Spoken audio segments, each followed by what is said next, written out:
Hey they guys, welcome back to another video. और आज की इस वीडियो में हम लोग बात करने वाले हैं एक ऐसे एनिमे के बारे में, और एक ऐसे एनिमे के कैरेक्टर के बारे में, ये बोलना ज़्यादा सही होगा, जो मुझे लगता है कि लाइट यागामी से भी भाई ज़्यादा इंटेलिजेंट है। I am talking about Kiyotaka Ayano koji from the anime classroom of the elite. और ये एनिमे मैंने हाल ही में देखा है, और खासकर एनिमे को मैंने पूरा बस इसके एमसी की वजह से देखा है, क्योंकि इस एनिमे का एमसी कुछ ज़्यादा ही स्मार्ट है। Well, अयानो koji is a human but he works like a machine, और अयानो koji ही इस एनिमे का एमसी यानी कि मेन कैरेक्टर है। देखो भाई, comparing light with अयानो koji feels like comparing a human with a machine.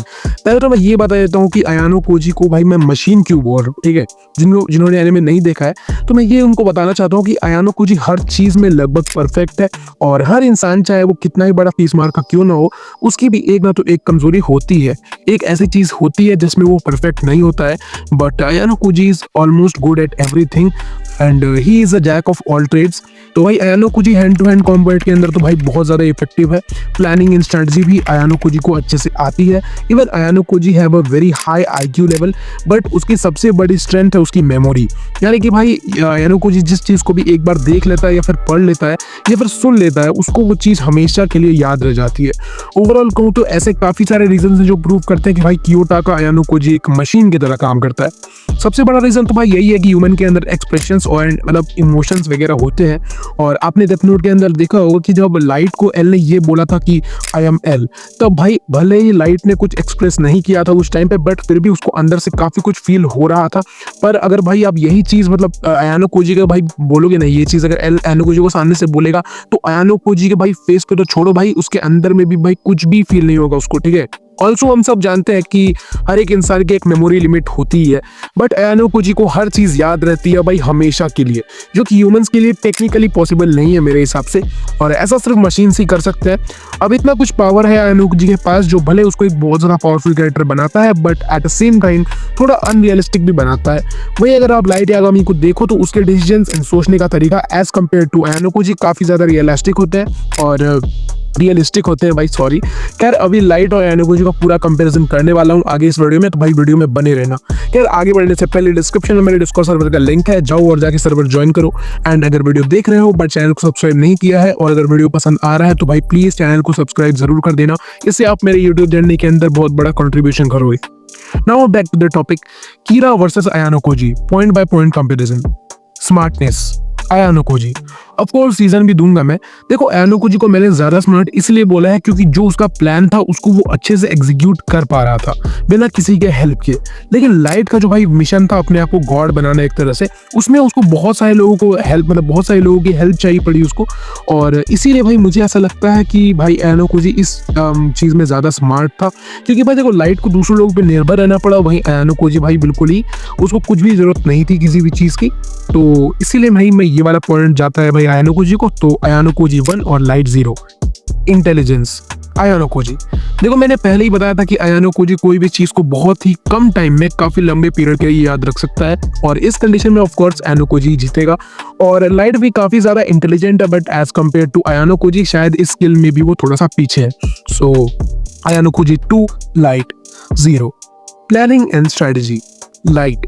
Well, मुझे ऐसा लगता है कि प्लानिंग और स्ट्रेटजी में दोनों ही काफ़ी ज़्यादा अच्छे हैं, क्योंकि भाई देखो कियोटाका का ऐसा है ना कि वो काफ़ी लो रिस्क स्टेक खेलता है, मतलब काफ़ी लो रिस्क वाला खेलता है। इसमें उसका रिस्क नहीं होता जो भी वो स्टेक खेलता है, और उसका आउटकम वो पहले से डिसाइड कर लेता है, मतलब प्लान करके रखता है कि क्या आएगा इससे।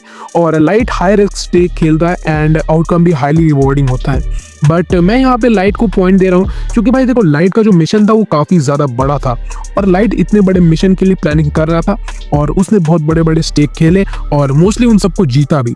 सो Light 1, Ayano koji 2। Melee, hand to hand combat, Ayano koji।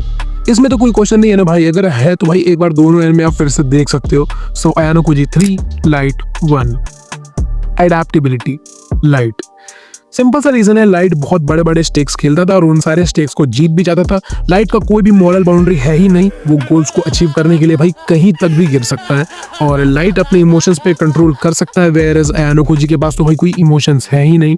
But light इस स्किल का यूज करके फेस टू फेस मैनिपुलेशन भी कर सकता है, तो भाई उसके पास बहुत ज़्यादा चीज़ें खुल जाती है लाइट के पास। तो भाई Light 2, Ayano koji 3। Personality and appearance, Ayano koji।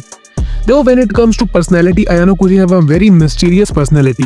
उसको अटेंशन की भूख नहीं है, ना ही तो उसकी भाई ईगो ड्रिवन है, मतलब उसकी जो डिसीजंस होते हैं वो ईगो ड्रिवन बिल्कुल भी नहीं होते हैं। और मैं ये नहीं कह सकता हूँ भाई कि लाइट को भाई अटेंशन की भूख थी या फिर उसमें ईगो था एंड ऑल दैट, क्योंकि देखो मैं ये चीज़ नहीं बोल रहा हूँ। आई एम जस्ट सेइंग कि लाइट के प्लान्स कभी कभार ईगो ड्रिवन हुए हैं इन एनिमे, यू कैन सी, और इसलिए वो एट लास्ट में हार भी जाता है, आपको पता ही होगा एनिमे में।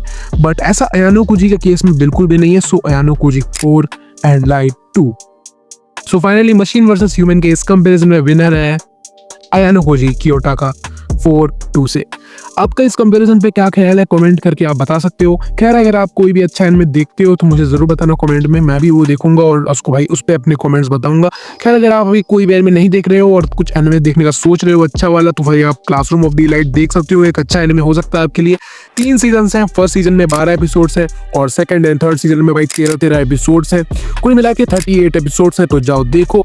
और आज के एपिसोड में भाई, आज के इस वीडियो में बस इतना ही रखता हूँ मैं, और मैं मिलता हूँ किसी नेक्स्ट वीडियो में। मैं कोशिश करूंगा कि काफी रेगुलर हो जाऊं वीडियोस डालने के लिए। खैर टिल देन कीप वॉचिंग एनोसाशी, पीस आउट।